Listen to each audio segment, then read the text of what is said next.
De boca en boca, un espacio donde te contamos historias de forma íntima. Te doy la bienvenida a nuestro podcast Boca en Boca, un espacio lleno de letras, historias, personajes y mucha magia. En el programa de hoy me acompaña Lucas Bruno, hablando sobre su inicio en la literatura, cómo es su proceso de escritura y qué lo inspira.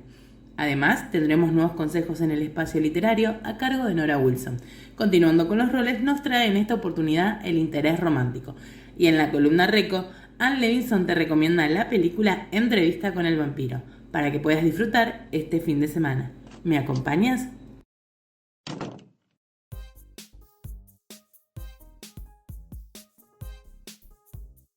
Bienvenido Lucas Bruno al podcast Boca en Boca. Es un placer contar contigo en esta oportunidad para poder conocer sobre tus obras y tu recorrido en la literatura. Para comenzar, me gustaría que le contaras a los oyentes qué género escribes y en dónde pueden encontrar tus obras. Hola Yanil, es un gusto enorme esta entrevista, así que muchas gracias por el espacio. Bien, ¿qué escribo yo? Yo escribo cuentos, ese es mi género.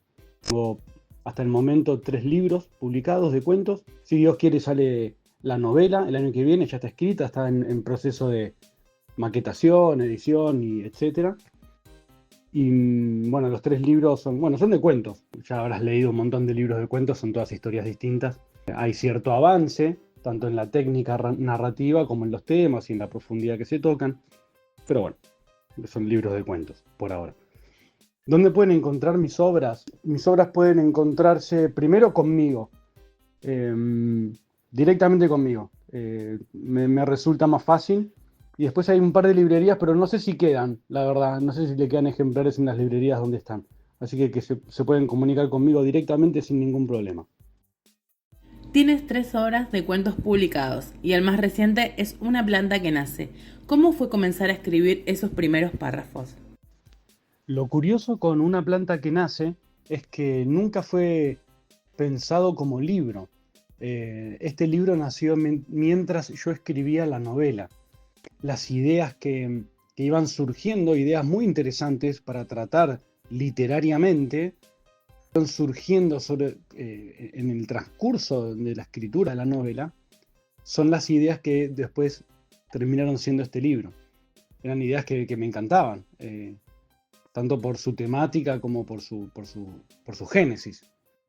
Y las fui recolectando porque no estaban dentro de la esencia de la novela, y las fui juntando. De repente, cuando descansaba de la escritura de la novela, se me ocurrían las ideas que me parecía que había que tratarlas y terminaron siendo estos cuentos.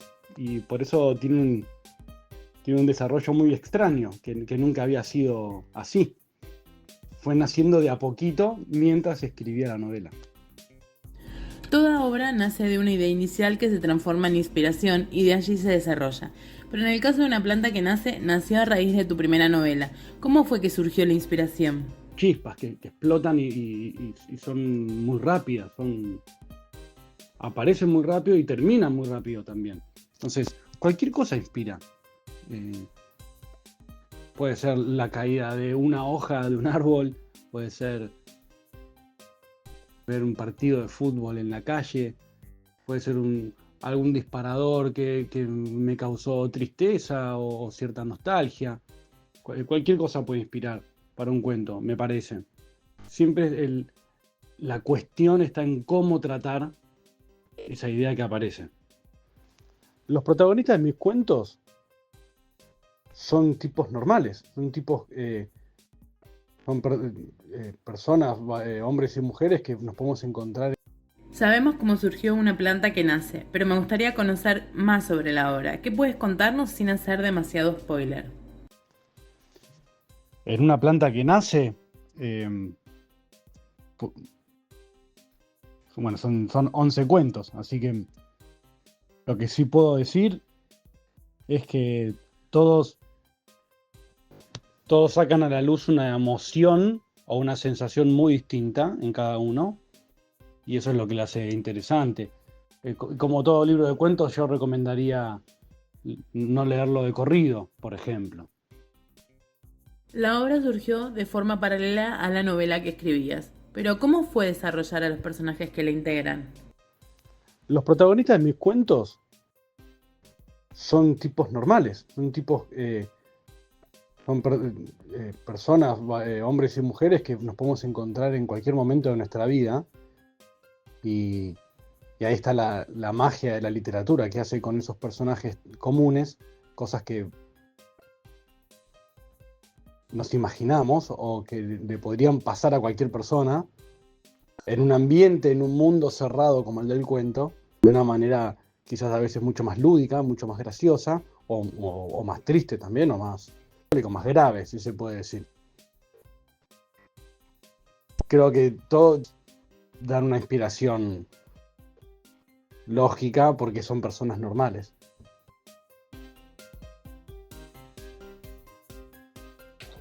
Continuamos con la entrevista a Lucas Bruno tras el espacio literario. Hola, hola, hola, soy Nora Wilson y les doy la bienvenida a este espacio de mate y literatura y que nunca le falte ninguno de los dos.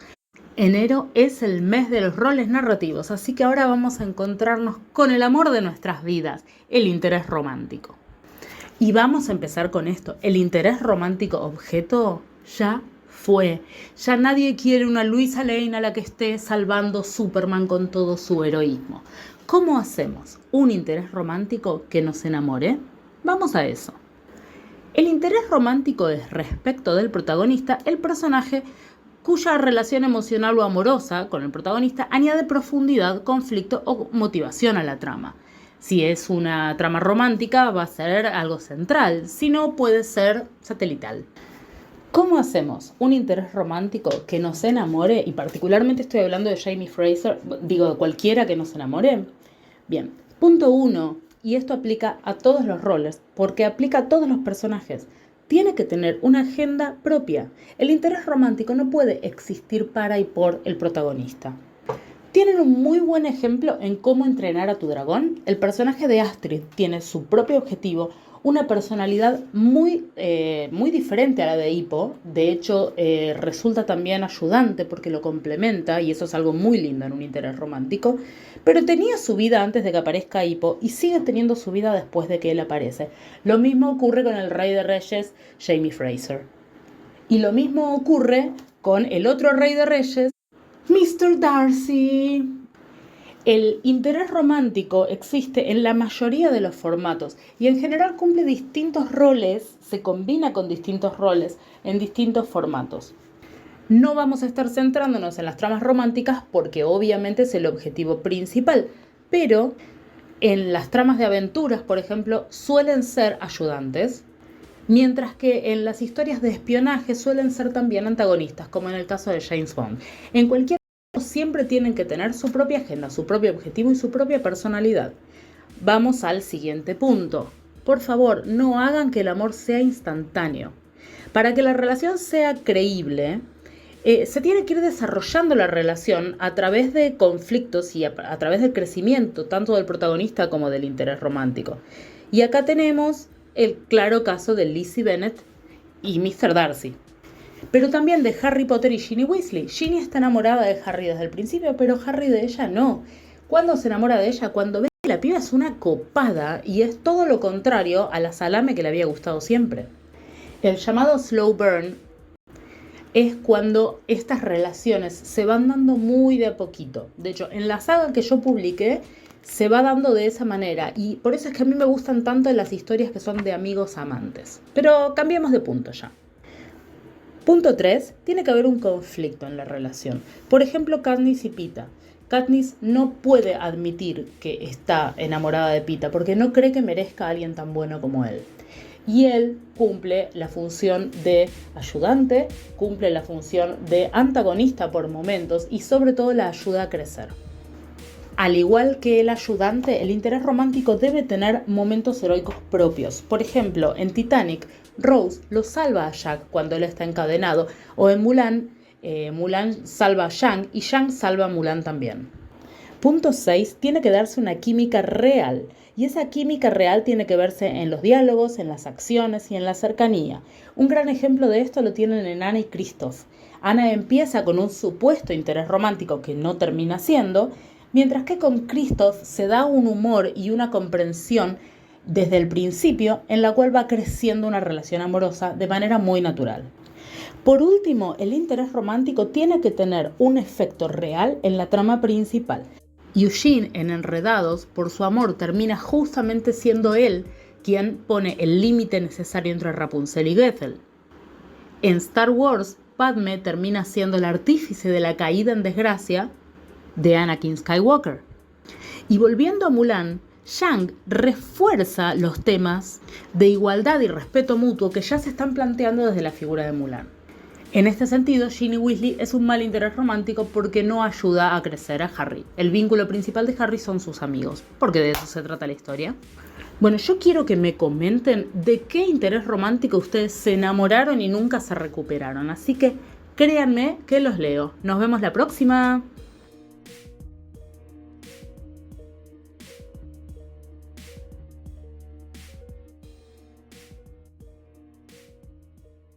Dejando un poco de lado tus cuentos, me gustaría adentrarme a Lucas detrás de las obras. Y la primera pregunta tiene que ver con las inseguridades y dudas que vive todo escritor. Durante el transcurso de tu carrera, ¿has experimentado algo similar? No, dudas no, porque creo que la expresión artística, cualquiera sea, es un nacimiento muy genuino, muy natural del que produce o el que crea algún arte. Entonces, que incluso como dijo Rilke, es imposible de juzgar lo que nace de uno. Puede estar mejor o peor escrito algo, pero no, las cosas que salen, después hay un trabajo, una artesanía de la palabra en la que uno trabaja sus textos y trata de mejorarlos y desarrollarlos hasta el mejor punto. Pero no, dudas no. Yo escribo porque me nace escribir. Y me parece que ahí reside lo más importante de cualquier expresión artística. Algo que también puede generar dudas es la gestión del tiempo. Dividirse entre la promoción de obras ya publicadas y el proceso de escritura de algo nuevo es un desafío. ¿Cómo lo manejas? Para los autores independientes esto es bastante difícil. Yo soy un poco más desordenado para escribir. Escribo en cualquier momento. O sea, como que eso no me roba tiempo. En realidad, como que me ataca y lo que estoy haciendo lo dejo y me pongo a escribir. En la medida de lo posible. Si estoy manejando, por ejemplo, no. Y después para promocionar, para los independientes, es un trabajo largo y muy largo, te diría. Tratar de mostrárselos a personas que tengan alguna influencia sobre el mundo de la literatura, e incluso personas que no lo tienen, pero que sí son buenos lectores. Me parece que es mucho remo. Es interesante, puede ser un poco cansador también, pero es así. Te vas contactando de a poco o de a mucho, como puedas, con gente que esté en el mundo de la literatura. Igual a mí me gusta tocar gente que no literatura, para invitarlos a leer. Me parece súper interesante eso. Y hablando de desafíos, ¿cuál es el mayor reto que te ha puesto el proceso de tu carrera adelante al que debiste enfrentarte? Como autopublicado, creo que acá vamos a coincidir todos, es la difusión. El mayor desafío es la difusión. Uno quiere ser leído. Y como autor publicado, yo tengo todas las cajas de libros en mi departamento. Creo que es ese, la difusión. La difusión y que llegue a lo más lejos posible y en la mayor cantidad posible. Si hay algo que puedo rescatar bonito entre colegas autopublicados es la ayuda que muchas veces se brindan entre sí, aunque estoy consciente que no todo el mundo lo hace. ¿Qué consejos le darías a un autor que quiere seguir el camino de la autopublicación? Mi consejo es que se asegure de que está bien hecho el libro que está por publicar, tanto en la redacción, como en la narración, como en la temática, como en lo menos esencial, que es la estética. pero que no publique hasta que no vea que es el libro que quiere que esté en la calle. Y agrego esto, que se tome el tiempo necesario para que ese libro salga como tiene que salir. A uno le agarra cierta ansiedad. Ya está terminado, ya pasó por maquetación, ya pasó por todos lados. Dice, bueno, en un mes sale. Se puede esperar un mes más para que eso salga perfecto.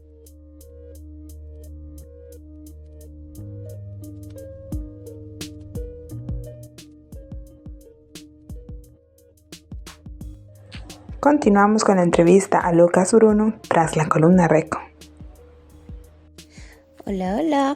En esta ocasión les voy a hablar de una película que no es de romance en comparación con las demás que hemos ido hablando en este podcast. Y esta vez se trata de Interview with the Vampire o Entrevista con el vampiro. La película de 1994, dirigida por Neil Jordan, está basada en la novela homónima, publicada en 1976, de una de mis autoras favoritas, la señora Anne Rice. Protagonizada por Tom Cruise, Brad Pitt, Kirsten Dunst, Christian Slater y Antonio Banderas, la película relata la historia de Louis de Pontefract, desde finales del siglo XVIII hasta la década de 1990. Su relación con Lestat de Leoncourt y su lucha por sobreponerse a su condición de vampiro son la temática central de la película, quien es el propio Louis quien relata su historia durante gran parte de la película a un periodista en la ciudad de San Francisco. Ahora, aunque el guión definitivo creado por la propia Rice con modificaciones de Jordan es en gran parte fiel a la obra original, no se escapa de ciertos cambios. Por ejemplo, en la novela, Louis se deprime por la muerte de su hermano Paul, mientras que en la película es la pérdida de su esposa e hija las que causan esta gran depresión. Además, el personaje de Claudia, interpretado por Dunst, tiene solo 5 añitos en la obra literaria cuando es convertida en vampiro, mientras que en el film se menciona que tiene 10. El final también es diferente, pero ya saben que siempre me reservo esas diferencias para entusiasmarlos por igual a que lean y vean la película. Quizás muchos hayan escuchado que la autora estaba completamente en contra de que Tom Cruise interpretara a Lestat. Por suerte, su actuación fue tan buena que Rice se comunicó con el propio Tom para felicitarlo y decirle que había estado equivocada. Sabían además que para el papel de la pequeña Claudia, que fue interpretado por Dunst al final, realmente audicionaron también Natalie Portman, Evan Rachel Wood, Julia Stiles y alguien que me habría encantado en ese papel, Christina Ricci. ¿Se imaginan a Christina Ricci que durante esa época ya había interpretado a Wednesday Addams? Habría quedado genial como Claudia también. Otra curiosidad del cast, aunque esta tiene una nota un poquito triste, es que el papel del periodista Daniel Molloy iba a ser interpretado por River Phoenix. Sí, para quienes no lo conocen, River Phoenix fue un actor joven en los 90 y es hermano del actor Joaquin Phoenix. En su época era espectacular y realmente es una lástima que no haya podido interpretar el papel porque falleció 4 semanas antes de que iniciara el rodaje. Sin embargo, Christian Slater, quien fue elegido para reemplazarlo, donó su salario de $250,000 a las organizaciones favoritas del difunto actor como tributo. Qué lindo, ¿les parece?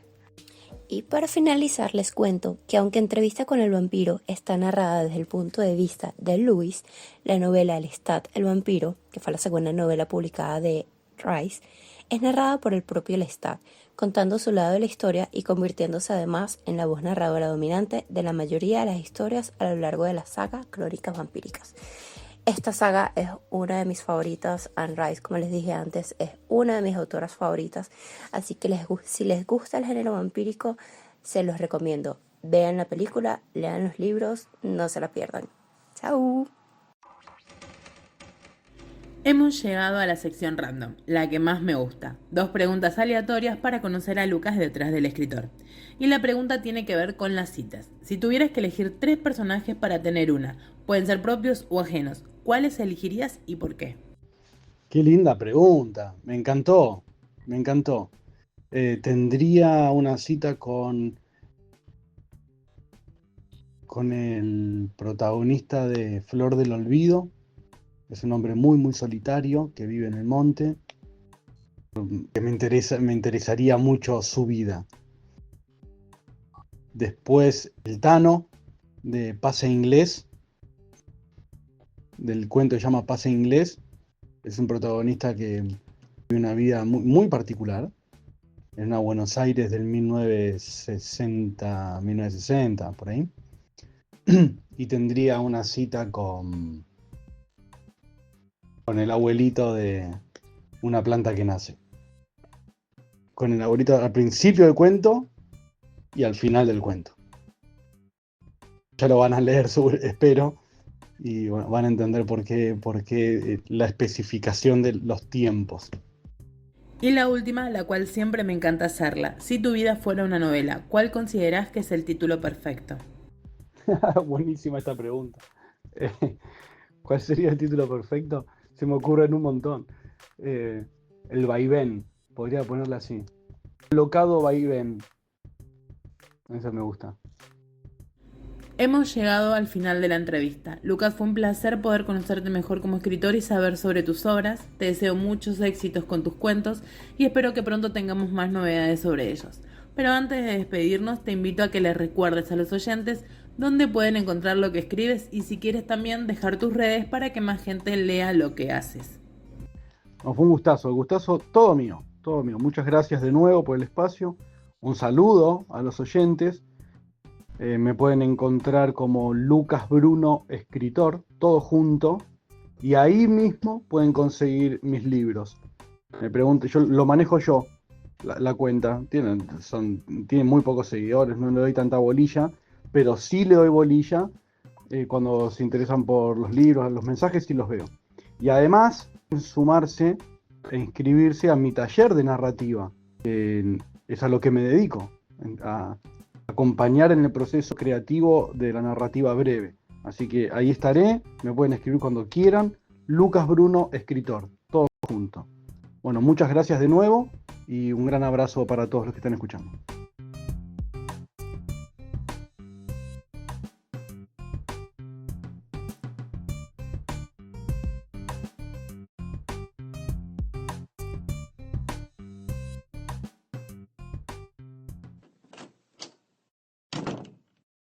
Llegamos al final del podcast 78. Quiero agradecer la colaboración de Nora Wilson en el espacio literario, Ann Levinson en la columna Reco y el proceso de musicalización y edición a cargo de Tina Record Producciones.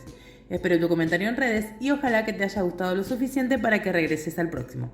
Como adelanto, te cuento que tendremos al escritor Pablo Testagrosa compartiendo un poco de su mundo literario. También más consejos sobre literatura y en la columna Reco, la novela Persuasión de Jane Austen. Desde boca en boca, te digo adiós, hasta el próximo podcast.